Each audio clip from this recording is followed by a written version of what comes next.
Hey, this is our Capstone project. I'm Jack Robinson, And I'm Juan Robles. And I'm Joshua Herndon. and we chose to do a Rover for our Arduino project.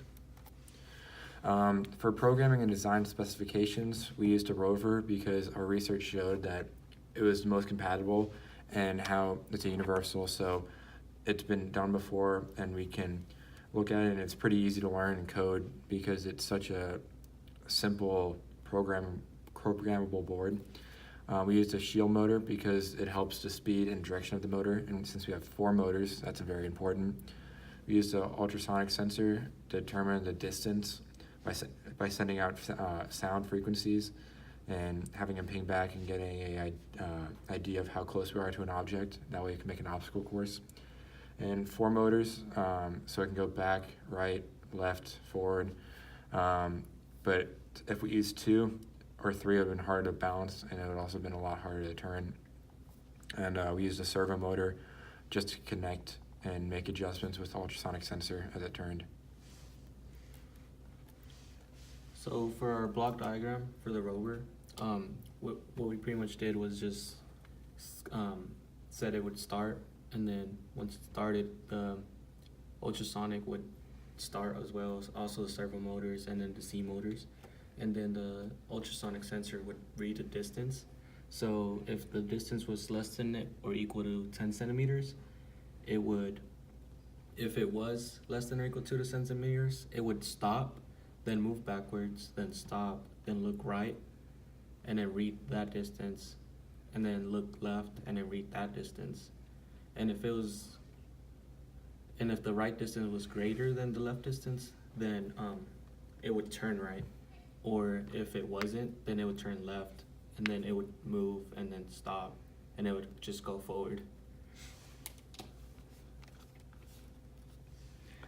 The obstacle course was made up of books in the library, and the bot was able to avoid contact from 4 inches or 10 centimeters before, backing up and selecting a new path.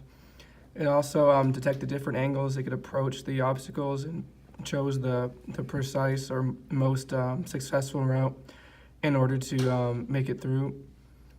The speed control was important because the closer it gets to an object, the harder for it to stop. So it needed to detect the object from a further distance to have the reaction time for it. And here's a short sample. And like we said in the block diagram, it would stop, look left and right, and then just decide which way would be better to move. You see here it gets pretty close to some, but it always stays within a certain range of how close it gets to an object. So move back, look right, back, right.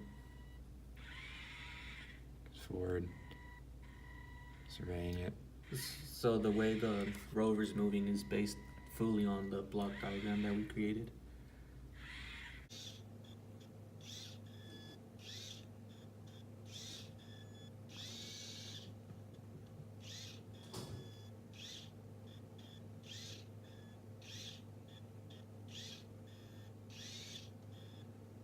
I think that's enough. Go ahead to the next slide. We have our codes, which we uploaded, and as you can see, they're all defined. Each motor, how it will work.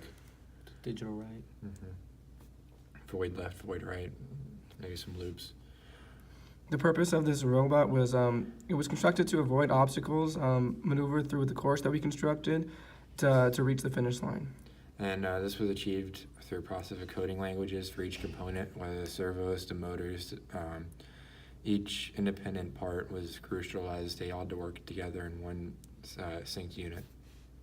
Well, we wanted to have an idea that it was achievable and fun, but at the same time, it would be challenging to us so that we could learn the MATLAB code. And the total cost was around $55, and that included 4 DC motors, a microserver, motor shield, Uno R3 board, line tracking sensor, battery compartments, everything you need to get started, and they sold as a kit. On some places sell them as kits for Arduino because it's a starter kit, and we just programmed it, made it run, filmed it, made obstacle courses. So, and then we have references, and thank you.